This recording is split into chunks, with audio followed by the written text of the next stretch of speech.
Fala galera, professor Rafael Manarino na área, professor do curso Passeio de Língua Portuguesa e Redação. A aula de hoje é sobre interpretação textual. Vem comigo. Estamos de volta, mais um ano, começando 2018 está na área. Voltamos agora com as nossas aulas, então já vai deixando o tema, já vai deixando aquelas dúvidas mais recorrentes que vocês vão ter para o Enem ou para os outros vestibulares, que nós vamos estar gravando, vamos estar aparecendo várias vezes aqui para vocês, para trazer exatamente aqueles assuntos que são mais importantes nos vestibulares. Não só da língua portuguesa, mas também de todas as disciplinas, beleza? Então fica ligado no canal do Passeio que com certeza vem muita coisa boa por aí. Mas hoje a melhor parte do dia vai ser sobre interpretação textual. Quando a gente fala de interpretação, a interpretação ela está associada à língua portuguesa? Sim. Mas você precisa de interpretação para resolver um problema matemático, por exemplo? Com certeza. Com certeza. A matemática ela vai necessitar dessa interpretação textual para você conseguir ler bem, estruturar exatamente um pensamento a respeito de como resolver aquele problema. Mas na língua portuguesa, como que você pode fazer isso? Você vai entender que estrutura textual vai ser dividida exatamente em parte gramatical e parte semântica. Mas o que seria exatamente essa parte semântica? Eu vou colocar aqui para você anotar junto comigo que quando eu falo de semântica, eu estou relacionando a sentido. Rafa, então quando eu trabalhar a semântica de uma palavra,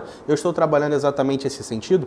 É isso mesmo que eu estou tentando falar para você. A parte gramatical, ela vai ser a estrutura morfológica daquela palavra. Sabe quando você fala substantivo, adjetivo? Toda essa parte da língua portuguesa possui uma nomenclatura. E cada nomenclatura tem a sua função dentro daquele texto. Só que essa palavra vem junto a ela um sentido. Eu não consigo fazer uma construção textual sem que eu passe um sentido a respeito daquele texto, beleza? Nesse ponto, eu coloquei aqui para vocês exatamente a estrutura de um texto. Um texto pode ser feito desde um elemento mínimo, que seria essa palavra, até o nosso elemento máximo, que é o parágrafo. Bom, como eu posso exatamente estruturar essa parte gramatical e essa parte semântica dentro do meu texto e fazer a minha interpretação? O importante é você observar que cada palavra ela possui uma função dentro de um texto e essa função está relacionada a um sentido. Eu empreguei aquela palavra com um sentido de passar uma mensagem. Lembrando que texto é a manifestação física de um discurso. Então, se você tem um texto, necessariamente você tem uma ideia que vai ser relacionada dentro daquele texto. A parte de interpretação, principalmente do Enem, vai fazer você ser diferenciado de outros candidatos quando você começa a fazer essa interpretação de maneira dinâmica. Rafa, o que é essa interpretação dinâmica? Sabe quando você consegue ler e fazer aquela interpretação simultaneamente? Eu quero saber. Isso vai fazer diferença em relação aos meus candidatos? Claro. Quando o seu candidato chegar à pergunta e ter que voltar ao texto para começar a interpretar e entender o que a pergunta quer, você já fez aquela interpretação no momento em que você fazia aquela leitura. É? A ideia é, uma palavra pode possuir um sentido gramatical? Claro, você tem, por exemplo, as conjunções. Mas o que seria exatamente essas conjunções, Rafa? Essas conjunções seriam exatamente elementos coesivos de um texto. Só para dar uma pincelada na sua redação, a sua competência 4 do Enem pede que você relacione elementos coesivos. As conjunções são elementos coesivos? São elementos coesivos. Para que servem esses elementos coesivos? Servem exatamente para você fazer a união dos seus poderes de um texto. Então, esse elemento coesivo pode trazer uma parte gramatical? Claro, você não tem as conjunções que são coordenativas, por exemplo? Você não tem as conjunções que são subordinativas? Isso é uma classificação morfológica, gramatical. Mas quando eu trago exatamente uma conjunção que ela é coordenativa, eu possuo algumas semânticas dessa conjunção. Eu tenho conjunções que são aditivas, adversativas, conclusivas. E cada palavrinha dessa denominação, dessa classificação, traz exatamente um sentido. Como assim, Rafa? Esse sentido eu não estou entendendo. Eu não entendi, mas estou compreendendo. Se eu digo assim, choveu,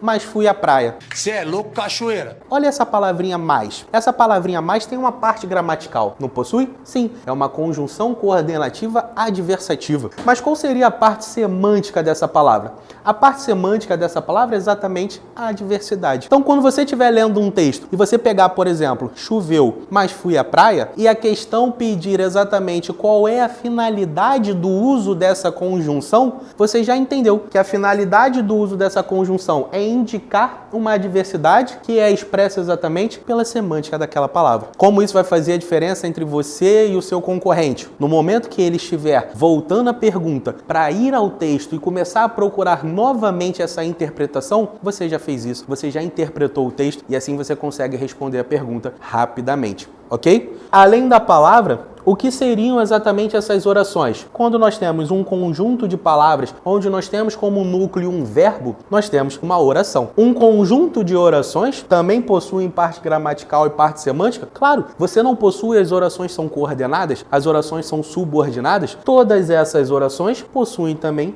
sentidos, possuem semânticas. Quando eu formo exatamente um conjunto de orações, eu posso trabalhar períodos que são simples ou períodos que são compostos, ok? Quando eu falo período simples, eu tenho uma oração nesse período. Quando eu falo períodos que são compostos, eu tenho mais de uma oração dentro desse período. Se eu tenho relação entre essas orações, eu tenho uma relação que é gramatical, pelos elementos coesivos, e eu tenho uma relação que é semântica, através exatamente do sentido daquela construção. Quando você consegue ler o seu texto e simultaneamente a leitura, você fazer essa interpretação, você já saiu na frente do seu concorrente. Bom, além desses períodos, você pode encontrar também, amor da minha vida, preste atenção. Esse bando de paternista!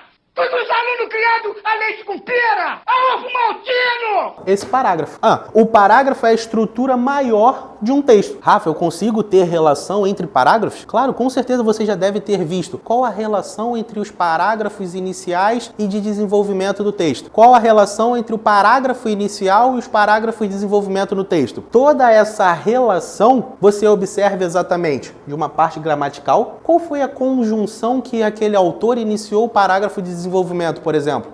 E da parte semântica. A ideia, o discurso estruturado no parágrafo introdutório e o discurso estruturado no parágrafo de desenvolvimento. Isso é de fundamental importância. Se você observa, por exemplo, um texto estruturado em 4 parágrafos, o terceiro parágrafo de desenvolvimento começa com a palavrinha entretanto. Entretanto é uma conjunção coordenativa adversativa. Você já tem uma ideia que a conjunção algo que é adverso é algo que é contrário. Se eu estou começando um parágrafo com uma conjunção adversativa, significa que aquilo que eu estou falando é contrário àquilo que foi dito anteriormente. Então, na hora que você está fazendo a prova, você iniciou um texto longo, característica do Enem. Você não tem tempo para ficar lendo aquele texto 2, 3 vezes. Você já observou que um parágrafo começa com a palavrinha entretanto, porém, paradoxalmente, que são palavras que dão ideia de coisas contrárias? Você já sabe que aquilo que o autor está falando é contrário àquilo que ele disse anteriormente. Isso ajuda na hora de fazer a interpretação de um texto? Claro, porque você já está se preparando para entender que aquilo que vai ser dito é uma informação nova àquilo que você já leu. Como poderia ser estruturada uma pergunta relacionada a isso? O Enem poderia cobrar exatamente qual a relação entre os parágrafos de desenvolvimento do texto. Entre o segundo e o terceiro parágrafo, por exemplo, teria como resposta uma relação que é contraditória. Você nem precisaria reler o texto para ver. Na alternativa, você procuraria exatamente aquela que fala da parte semântica daquela conjunção. Entenderam, galera? Então, para resumir, é isso. Quando você estiver fazendo a interpretação de um texto, seja de qualquer matéria, observe quais são os elementos que você está interpretando e, a partir disso, analise a parte gramatical e faça a análise também da parte semântica. Juntando a parte gramatical, ou seja, qual o elemento que está sendo usado, com a parte semântica daquele elemento, você consegue ter um entendimento do que o autor está falando. Beleza? Show de bola? Então, galera, é isso. Espero que vocês tenham gostado. A aula de hoje foi um pouquinho mais teórica para vocês saberem sobre a interpretação, mas outros vídeos virão, como eu disse no início, não só da língua portuguesa, mas também de outras matérias, até mesmo da redação, que eu sei que você está doido para saber sobre vídeos da redação. Se você gostou, deixe seu like, por favor, vai ajudar muita gente. Já ativa o sininho para saber as notificações do canal, se inscreve no canal do Passei, fique ligado, tem muita coisa boa para você saber por aí. Se você está vendo no Facebook, poxa, já deixa seu like, marca o seu amigo que também vai fazer vestibular, já compartilha esse vídeo que com certeza vai dar essa força para a gente continuar fazendo esse trabalho. No mais, um grande beijo e boa prova para você.